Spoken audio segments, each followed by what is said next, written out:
that comment in the cab, I felt so uncomfortable and disrespected. I could hear you trying to apologize, but I was getting worked up because it was like, I'm sorry, but I couldn't really take your apology because I was like, you're saying you're sorry, but then you're adding a but. So what, you feel like it's okay for you to kind of put it all on her plate now?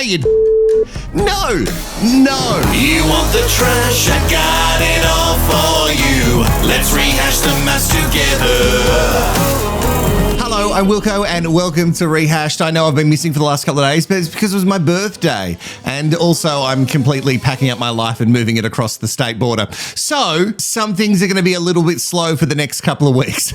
Slower than my brain normally. No one needs to freak out. Everything's fine. I'm not having like a mental breakdown or anything.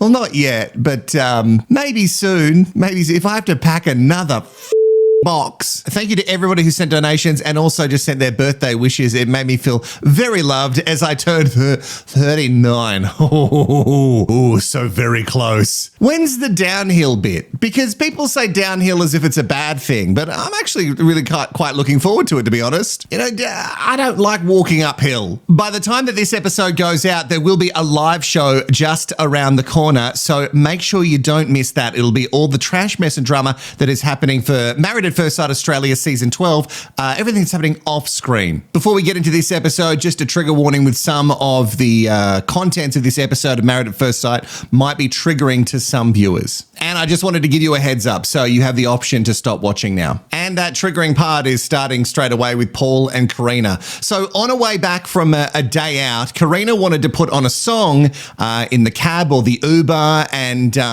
she said, let's put on this song with a rapper that I hooked up with. So she was in the car with her TV husband, Paul, and also Jeff and Ree. They had just like a cute little double date that didn't end cute whatsoever. Like, say if Jeff had hooked up with Dua Lipa once and he's like, do you know that I hooked up with Dua Lipa when I was 25? I'd be like, holy shit, well done. That's actually insane. Yeah. I don't know, Ree, if Dua Lipa wants to be brought into this storyline. But now we know exactly what woman is like living in Ree's head. You know what I mean? Do you know what I'm talking about? Like for my friend Courts, it's Lana Del Rey.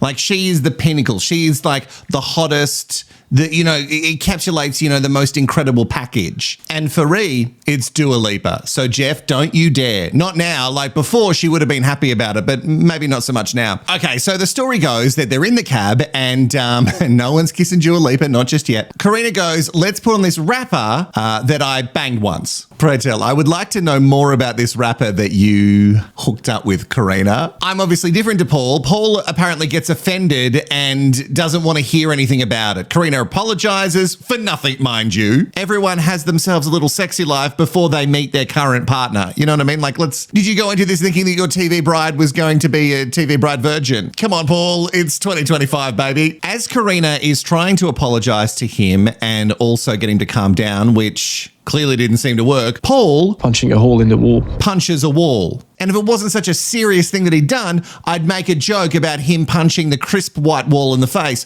which is only a joke that the long-term sweet baby angels would get. Unfortunately, this shit ain't funny. Paul describes it as that he lost his nerves because she couldn't give him the space that he needed. Okay. A huge overreaction to what is seemingly a small comment brings another troubling storyline to this show. He says he feels shame and remorse, and CARINA said that she isn't scared of him, and that alone is scary because in so many cases in relationships, this kind of behavior is how it begins. So she comforts him because he's upset. Okay.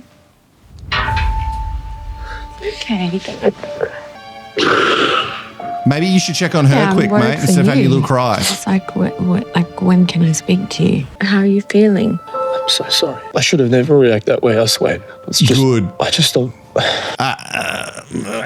Oh, God. All right, well, we've got to talk about it. CARINA consoling him and making sure that he is okay after what he has done is weird to me. And you can see that how many people can fall victim to this kind of behavior. Someone acts out in an abusive way, and sure, he might very well be remorseful, but it's not CARINA's job to then console you because of the way that you acted. And we've got to ask the big question here. Why? Why would such a small thing such a small thing set you off like that? He goes on to promise that it will never ever happen again. But Carina didn't raise her voice. She wasn't hitting him. She was trying to communicate. The comment he felt really disrespected him. It disrespected him because she's had sex before? Come on, Paul, please. And even if that is true, even if you felt so disrespected, how is this the way to handle it? That comment in the cab, I felt so uncomfortable and disrespected. I could hear you trying to apologize, but I was getting worked up because it was like, I'm sorry, but I couldn't really take your apology because I was like, you're saying you're sorry, but then you're adding a but.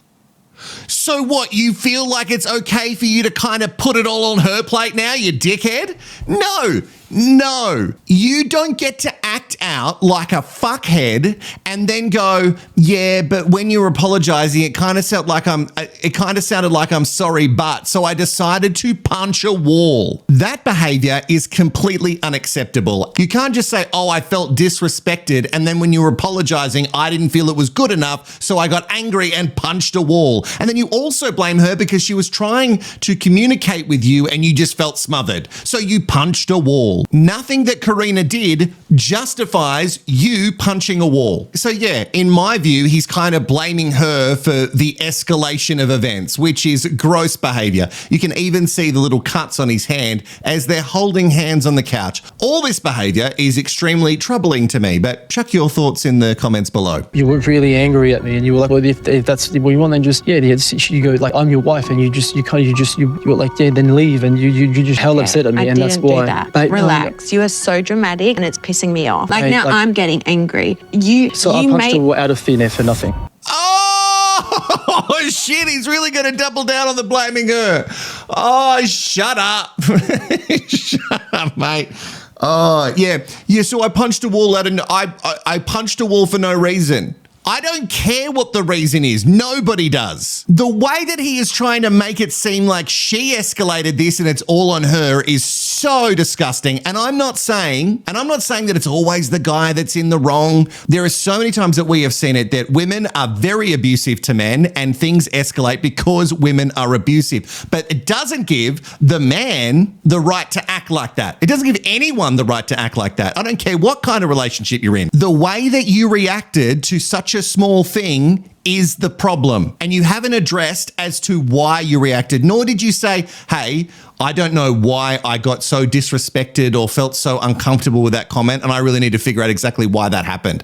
None of that conversation happened. What you did was you tried to blame her. Let's take a breather from that craziness for a second and move on to something else just as crazy. Jack and Ryan, the voiceover lady at the start of their segment this week said Jackie and Ryan have had a great week. While Jackie and Ryan have also had a great week together. In what world, voiceover lady? You are incorrect. It's never a good week. I don't know how anyone could be fooled that this is a good relationship. Anyway, Jack is mad at someone that's not Rai for once. It's Riri. It's all about the text that Jack sent to Riri's husband, Jeff. Is this getting annoying yet? In fact, she claims that this text message snafu has brought her and Rai even closer together. And I know that I'm slow, but I'm not that slow to believe that bullshit. I'm upset at Ree because she's felt it necessary to spend her relationship time, the commitment ceremony, throwing shade on somebody else, which is just disgusting. And I think that's a crime against humanity. She thinks I broke girl code. I think she broke the rules of humanity. Oh, and that's the same. Breaking girl code is the same as crimes against humanity. They are the exact same thing, Jack. Yeah. No, that was a fair comparison. Oh, she started so strong. Oh, I needed a laugh this episode. Good, Jackie. Thank you. Never change. So on the roller coaster of Jack and Rai, we're currently on an up, and I'm sure we'll get to a down at the dinner party. Who knows? Maybe it'll all be focused on Punch the Wall Paul. Speaking of Jack and Rai, don't even get me started on the way that they entered the dinner party pre-cocktail function. All of this does my head in. We'll come back to them in a sec, because something that I'm really happy that we've moved on from is the edit and the happy music and the voiceover telling us so that Tony and Morena are good. We've known for such a long time that they're not good. They're not gonna be good. And yep, they really tried to shove that down our throats. I'm glad we're finished with that. The whole Tony wants a baby issue is starting to pop out its head. But that head certainly will not be coming out of Morena's yaya, because if you remember, she's 57 and apparently her stamping days are done. And no matter how loud Tony's jacket is, like he's picked another banger, it will never be loud enough to drown out Morena. I'm so glad that I had a couple of days away from this show, because in the last episode, Veronica especially and Elliot were doing my headiot in. Now they're living separately. Elliot claims that he wants to make it work. I don't buy it. And let me just make this clear. Just because Veronica was being toxic as fuck in the last episode, it doesn't mean that all of a sudden I'm Elliot's best friend. People need to calm down in the comments. I can call out behaviour and not support the other person who's copying that behaviour. You see how that works? I do not buy that Elliot is here for the right reasons. I don't. I think he came back because he saw that maybe this would be a bit of a redemption arc for him, and it's kind of turning out. And maybe, sure, if you give into the conspiracies, maybe production has done this to make him look good. Either way, I don't care. With Elliot's story of, I want this to work, he goes over, knocks on a door, and Veronica clearly does not want to let him in the room. He just wants to pop over for a little chit chat, and she's like hovering at the door as if he's some sort of religious messenger who's popped over to tell her the good word. And when they do sit down, well, Veronica doesn't sit down. She stands just to give herself the upper hand, and he sits down. It makes for a very weird dynamic. Maybe she just can't sit down in that dress. Veronica is still on the same script as she was in the last episode. She's not going to spell out shit for him. She wants him to apologize and understand what he has done. I just don't really understand what he did do. Well, I'm glad that you got some insight from me, but I still have nothing from you. So I don't feel that way. It's not even the words that she's saying, it's just how she's saying it. She's coming across not good at all. And I cannot wait to do the live show so we can listen to all of her apologies and see exactly what she thinks she's done wrong in this situation, because I bet you it's nothing. I bet you, like Morena, she's got some excellent excuse as to why she decided to act this way. And I'm sure it's all Elliot's fault. And you know what? It could be. But it still doesn't excuse this behavior, does it? I don't appreciate you coming in here and inciting an argument. I'm not. I'm trying to make I was minding my own business. You've come in here with no apology, no accountability, no effort to try and make this better. You're just starting an argument. Someone needs to tell me what we've missed, because what we saw was Elliot sitting down and trying to, in his words, work it out. Now, I don't believe that he wants to work it out. I don't believe he's actually that into her, but he doesn't seem to be acting like a douchebag here. So what's happening? Although the real Elliot does show his true colours once again with the comment, "Enjoy your last dinner party," as he walks out. Enjoy your last dinner party. That's good stuff. Yeah, you can't hide your shitty personality entirely. Oh, and the experts are certainly towing the company line when it comes to those two. At the cocktail party, Jack has a message for Rhea, and she cannot wait to give it to her. In fact, she does not stand up for Jeff and Rhea when they arrive. She acts like a small baby child. And she just cuddles herself into her TV husband as much as she can so he can protect her. But just remember, Jackie, he's dropped you before, and he will drop you again. The way she acts is insane. I've got a lecture for Ree. I've got a lecture in respect. I've got a lecture in truth. And I've got a lecture in, what's my other lecture about? I have a lot of things that I want to educate Ree on. Whoa, wow, fun, lecture time. People would line up for that, wouldn't they? Oh, lectures, they're so much fun. Oh, fuck. Oh, our favourite Adrian, we haven't really checked in with him. He sits down with Du Bois at the cocktail party and paints a real situation. Unfortunately for him, but fortunate for us, maybe it was a producer special, AWHINA can hear everything that he's saying through the door. And even though she can hear it through the door, I'm shocked that she could even understand it. But maybe she's learned to speak his language after spending so much time trapped in a little love lab rat maze with him. Talking shit about me. I hope everyone wasn't gossiping about me. The family thing, I don't want to bring that up with everyone because our family is Of course you don't. Have you not already done that? Yeah, but like I don't want to talk about it in front of everyone in the sense of like trying to defend each other because you're going to defend my family. But you just did it. No, AWHINA, he doesn't want to bring up any of the family stuff at the table, okay? He's allowed to bring it up because then he gets to share his side of the story with the boys and keep that sort of isolated. The same way he would have done with his sisters and that redheaded woman. He wants to tell his story in a vacuum. He doesn't want you telling your story and him having to defend himself once everyone finds out that that's not exactly how things went down. No, we don't want to do that. He can say and do what he wants, but she can't. AWHINA, though, is finally ready to not be a doormat, and I'm here for it. Normally, she would just give in to his shit. He would smile and then bamboozle her a little bit, but it seems like this Wish Peter Dinklage's peen power has finally worn off. The spell has been lifted, and I'm here to see it. Already, this little cocktail party is popping off more than any other one that we've had in the season so far this year, which goes against everything that Clint thought would be happening. I actually think it'll be a pretty quiet night tonight. What makes you think that? I don't know. I just think that it's time that everyone gets along. Yeah, and I reckon it'll be pretty quiet tonight. Yeah. Yeah, I heard the sound of what I could have swore was a Frenchman punching a wall up the hallway, but, I think everything will be pretty smooth tonight. Oh, here we go. Is served. Oh, 3 weeks in a row. Let's get the revolving door. This guy doesn't have the energy I need for a dinner is served, which is peak time for the trash, mess and drama of the night. And after the way that it started, I don't feel there's going to be a whole lot of fun here tonight. We have so much toxic behavior that it makes it hard to laugh at, but we'll try. Even the dramatic music and the montage of the Din-Din's table is peak over the top, even for Married at First Sight Australia. Now, Paul wants to start the dinner off with his confession, and I feel funny about this. Like, he's trying to control the narrative by getting ahead of it. Guys, I'm going to tell you the story straight up so you don't get to hear anything else from anyone else. I'm going to tell you the story and hopefully you'll believe me. He says he feels embarrassed and betrayed by everything that went down in the car on the way home from this fun day out. His explanation, though, once again makes it sound like he's putting it all on CARINA, which is super charming. He also takes so long to get to the point. Just say what you did. Yeah, and then in just that moment, everything just happened so fast. And then I threw a punch in our bedroom door. I lost control. Oh, in the door. And I punched a hole in the bedroom door. Through a punch. Holy shit. Was the door, how feeble was the door? All right, let's go through Paul's story. Paul claims that he has never done it before and it will never happen again. But I would put money on this not being the first time that Paul has snapped and lashed out.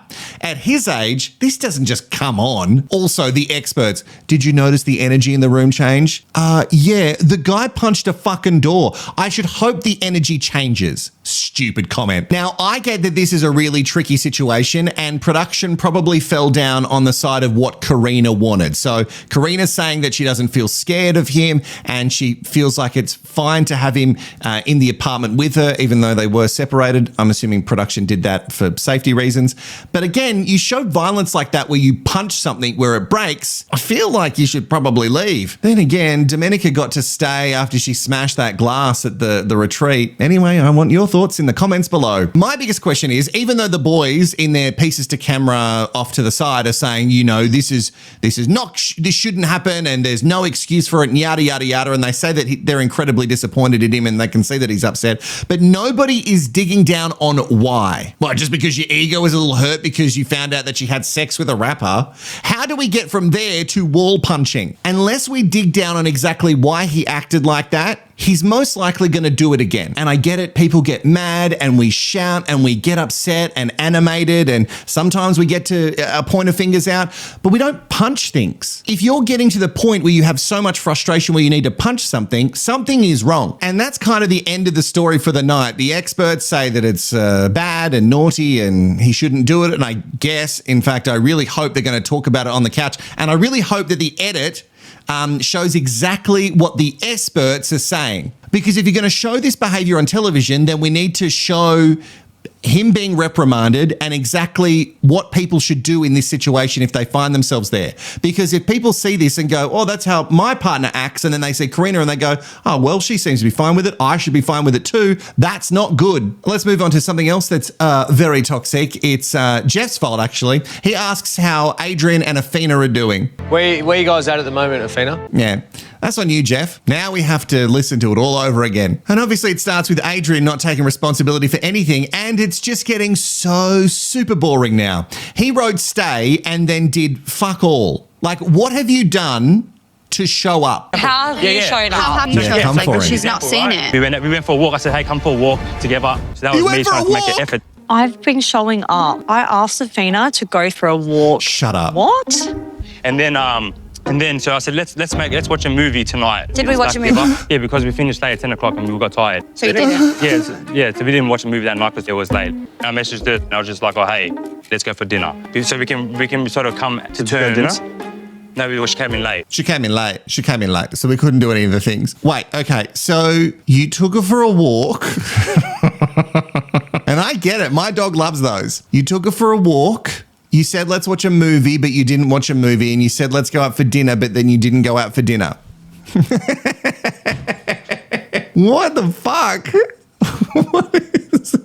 What is happening? I know the rest of the country struggles to understand you, Adrian, but like, can you understand what's happening right now? What you're saying is insane. These are not ways that you have shown up for her. You made some half-assed offers and you didn't follow through on them. Because what? And I bet you he did them all. I bet you he did all these things on one day too. He was just like, this is the one day I'm going to do something nice for her. And then that's it. If we run out of time to do the things today, then that's it. That's enough. Actually, it turns out he's never taken her out on a date. And he took Sierra out for a plate of meat.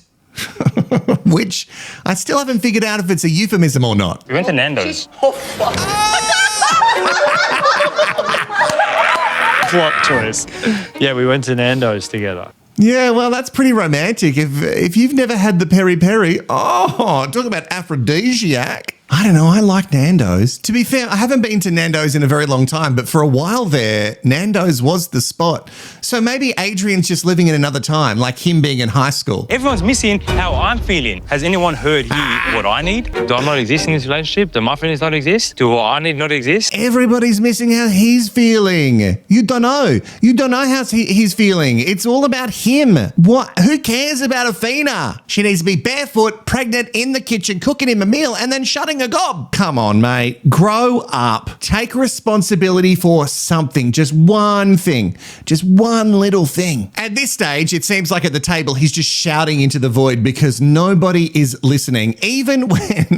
Wait, he says that he's not combative, and he says that while he's being extremely combative to other people. In his mind, he's tried hard, and that says it all, right? He thinks that this is as hard as he can go. And he walks out because he's done. He could just be going to the toilet, but the way they make it seem is like he's done for the night. But we can't be done because we have to talk about Tony and Morena. Yes, this storyline is still going, and I tell you what, if they don't say leave, both of them in the next episode, I'm gonna snap. And when I snap, I'm not going to punch a wall. See how that's done, Paul? Tony talks about how he's struggling with the whole situation, and we know Morena's feelings. She's been struggling since, I guess, if we believe the rumors, since she walked down the aisle and his ex-wife didn't. God, I'd love to see that conversation. I'd love to see the conversation where Tony sat her down and said, hey, I thought production was getting someone else that I'd already seen before. Hey, and a few people in the comments had made a good point that Paul and CARINA knew each other.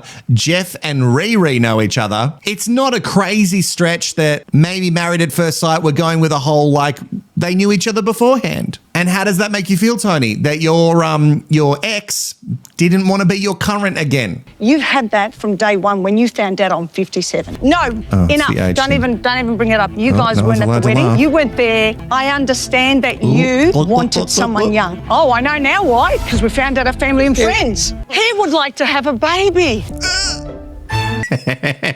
Yeah, Tony, baby, take that huge sip because it is obviously a lie that you want a baby. No one is believing that.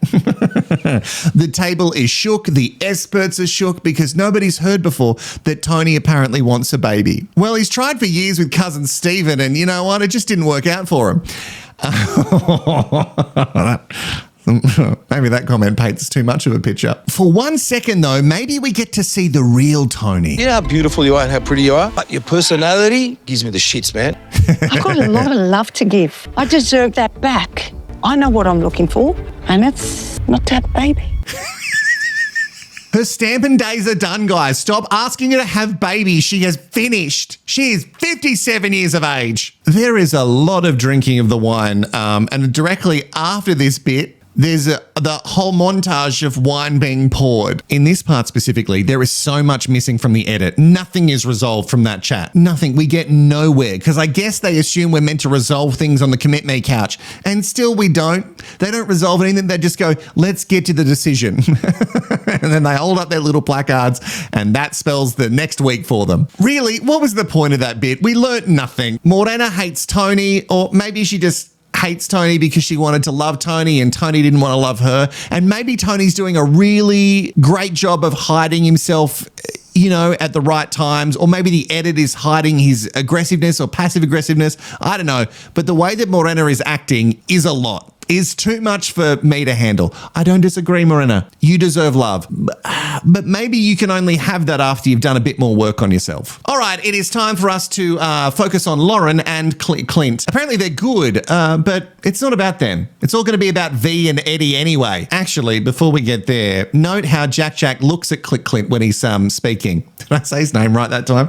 Oh, God, I just can never get it right. She is stoked that she got the hottest seat in town, right next to the Tassie mogul. Oh, Clint did try and dirty talk to her. That's Lauren, not to Jackie. Like talking dirty to each other. He did try. I tried it this morning, but I said just the way she was spreading her toast, it was just so erotic. But nah, that's a joke. Nah, she doesn't have toast anyway. I'm so confused. Does she have toast? Does she not have toast? Is spreading... Oh, chuck it in the comments. Is spreading toast erotic? I can't believe it's not butter. Does that still exist? Also, what was I can't believe it's not butter? Was it just margarine? All right, we have to talk about V and the edit. All right, she starts explaining herself and she is taking a note from Jack with a bit of fake crying at the start of it. And then she doubles down on his letter, saying that it doesn't fulfill her. She also pulls a lot of faces while he's explaining his side, which is so toxic. All I know is that your sister has diabetes now. She has to be on medication. I got nothing from it. And that's not traumatic?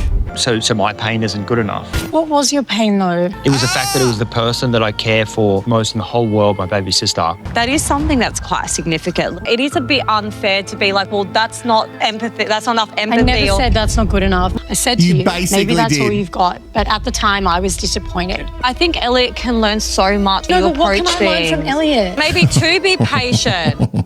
I think you can learn a lot of things from a lot of people, V. And hopefully watching this back, you're also learning some things. Again, this is not me taking Elliot's side, but all we can go off is what we're seeing. In my eyes, he explained it to you, you dunce. Her reaction to Jamie saying maybe Elliot's learning a lot of things off you, her reaction with like, yeah, but what am I learning off him? I assume there's a lot of stuff that we're missing. If she is truly acting this way and everything that we've seen is exactly how it played out, then Veronica needs to go and do a lot of work on Veronica. Sorry, I don't know why I sound like Donald Trump sometimes. Do your work. Ugh, still need some work on it. It is really interesting to watch everybody else around the table sort of go, I don't know. I kind of understand what Elliot is saying. So how are you not getting it, V? All right, after the last episode, there were a few comments and we need to address them that were under the last video. People saying, no, V has just seen Elliot for who he truly is because he's doing this thing called narcissistic mirroring. And I'd briefly heard about this, but I thought I'd better go and Google it and learn as much as I can. Now, apparently, narcissistic mirroring is a manipulation tactic used by narcissistic individuals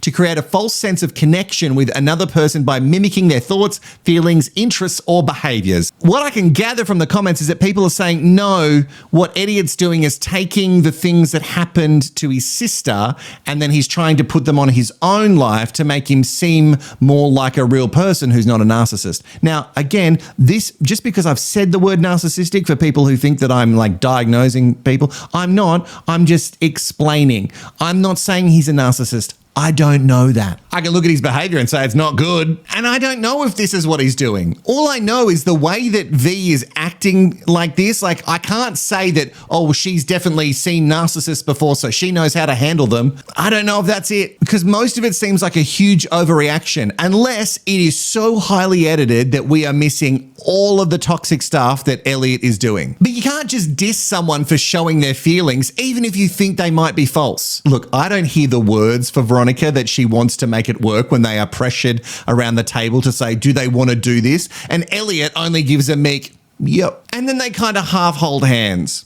All right, I guess we're going to move on and try and make that work. Good. Yeah. Imagine if they're still together now and we're all proven wrong and love is real. All right, now it's time for Jack and Ree. Jack is sick of being a doormat. Finally, she is going to stand up for herself, something that she has never done before, guys. But even before she can get the words out, here come the tears. Not actual tears. Here come the action to try and bring on tears to the best she possibly can, but no moisture comes out of them. So I felt really disrespected. Here we go.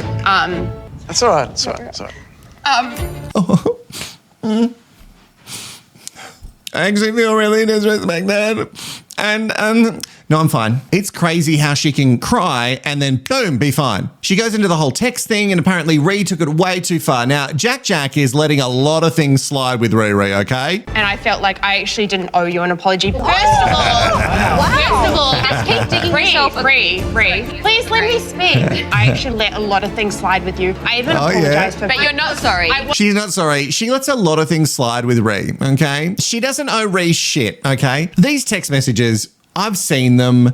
I read through them. They don't seem as like diabolical as Ree made them out to be. Like they actually seem quite innocent. And it also seems like Jeff and Jackie have a bit more of a text relationship than what was originally brought up at that wedding at TEEJAY and Beth's wedding. So maybe Ree is blowing it all up because she just wants a little bit more camera time, because maybe she wants more followers. You humiliated me in front of everyone. Now let me speak. Wait, so you apologise to Ree, but you're pissed off at Ree. Make that make sense. You can't make sense of it. No, we can't make sense of a lot of things from Jack. I think Jackie is Delulu, and I think Ree wanted to be in the TMD as much as she possibly could. That's trash, mess, and drama, by the way, if you didn't know. And then after this blow up, this is Jack, the end of her lecture of all lectures. You know, she had so many things she had to lecture Ree on. Then we kind of just put it behind us. But we know with Jackie, nothing is ever really behind us, is it? Because she could start typing a manifesto at any time. And I'm really, really genuinely sorry that made you feel bad in front of everybody. Yeah. Thank you. That means a lot. Yeah. What's going on? Do you know what I love? How she throws digs out there and she sits there laughing. So weird. Oh, Beth also trying to get into the TMD. Oh, I love that. Bring it on. We do need to see exactly what Beth's got, because at the moment, Beth and TJ, they're just being all happy and loved up and shit. And I don't know if I believe it, because I don't believe anything. Nothing is real. And that's everything that I could find that was remarkable in that episode 20 of Married at First Sight, Australia, Season 12. If you have any thoughts or feelings, you can send a memo and a voice memo, and I will play them back in the live show. I know some people are like typing out memos, typing out all their thoughts and feelings. I can't read out all of your thoughts and feelings, because it's just a lot of me talking. The whole point of you sending a voice memo is it's just like I stop talking for 1 second. So you can email them, memo me@rehashed.com.au. Thank you to everybody who has donated, and you can by going to rehashed.com.au or also clicking the thanks button with the love heart just below. I'll see you for the next live episode, and then the commit me. Bye for now.